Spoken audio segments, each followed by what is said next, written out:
my name's Amy Cupit and this is my story. Basically, I went for my smear test and had a letter back from that saying you've got abnormalities, you need to go and see the nurses at the colposcopy and have a checkup, which was fine. But prior to that, I'd had 5 miscarriages very early on. So by the time I'd had my letter to go for this next appointment for a colposcopy, I'd found out I was pregnant for a 6th time. So I went for my colposcopy, saw the staff in there, and they were lovely, really nice, and said, perhaps need you to see a consultant. A couple of days later, I had a letter saying I was going to go and see Mr Abu. As soon as I met Mr Abu, he just chilled me out completely. I was obviously panicking, my husband was panicking. We'd got further along in that pregnancy than we had any others, so we were quite hopeful that that was going to carry on. But at the same time now we've got this possibility of something being quite wrong. He was like, don't worry about it, it'll be fine, we'll sort something out. He was just so calm. He has like not an aura, but a feeling about him, just makes you feel more calm and more relaxed. And I just trusted him straight away. So we went from that initial meeting with him and he said, come back to see me in a week, but you know, this is the stage where we've got cervical cancer. We need to know what's happening and, you know, go from there. Didn't quite understand to what lengths he would go to. So I went back to see him the week later and I was amazed. And I'm still going to get upset now. He'd just gone to so many lengths to try and find out a way that we could keep our baby and manage this cancer to a point where it wasn't going to risk our lives. He spoke to people all over the world, like I spoke to a colleague in New Zealand or something. It completely blew us away. And he said, I think I can do it. I think we can remove this cancer and maintain your pregnancy. Obviously couldn't guarantee anything, but it was a risk he was willing to take. So it was a risk that we were willing to take. I just felt he was so invested in us as a family already. He was talking to us like we had our baby. And it was amazing, really, really. I don't know, it just gave us confidence that somebody was fighting our corner. He knew exactly what he was talking about. You could tell by the way he was. It just oozed out of him. He knew what he was on about. So we put all our trust in him, our families, everything.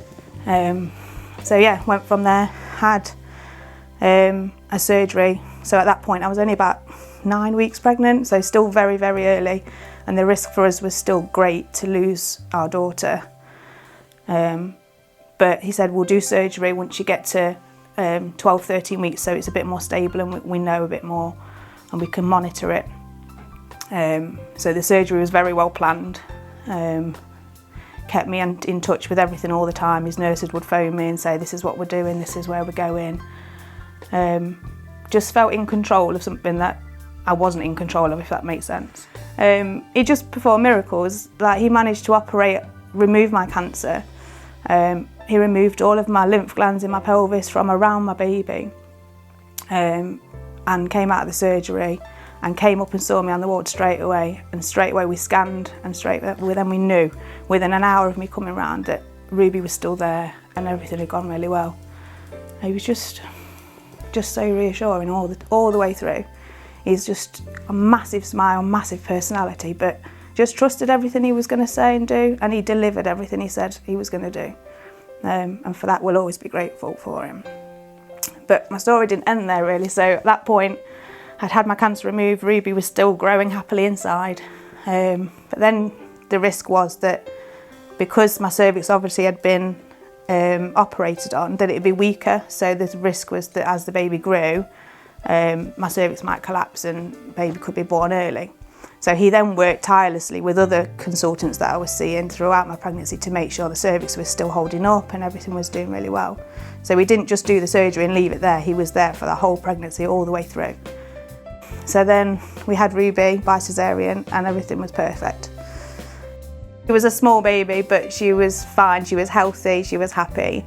So she's grown up knowing Mr Abu, she's come to all the appointments with us, she knows that, you know, it was because of him that she's here.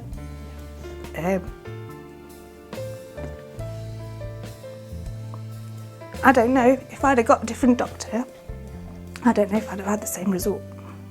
And that's, for us, that's what's important. So we got a little girl, I'm healthy, I'm cancer free. And if I'd have got somebody else, I don't know if that'd have been the case. So we'll be forever grateful to him. Yeah, he's amazing, and we'll still like see us in, you know, in the supermarket and wave to us and talk to Ruby, and it's lovely. I'll campaign every year to make sure all my friends and family know they are having their smears, otherwise I will be on to them. But it's the most important thing. I had no signs or symptoms of cervical cancer at all, so if I hadn't gone for my smear, I wouldn't have known. I wouldn't be in the position I'm in now. But also not to be scared, like doctors such as Mr Abu. They do this thing, they do it every single day. It doesn't matter to them what you look like or what's going on, or it's their job, and it doesn't seem to faze them at all. So I think those that are embarrassed about having that sort of procedure done, the embarrassment or whatever uncomfortableness you feel is just well worth having it done. Because if I hadn't have gone, I don't know what would have happened. But yeah, smear tests all the way.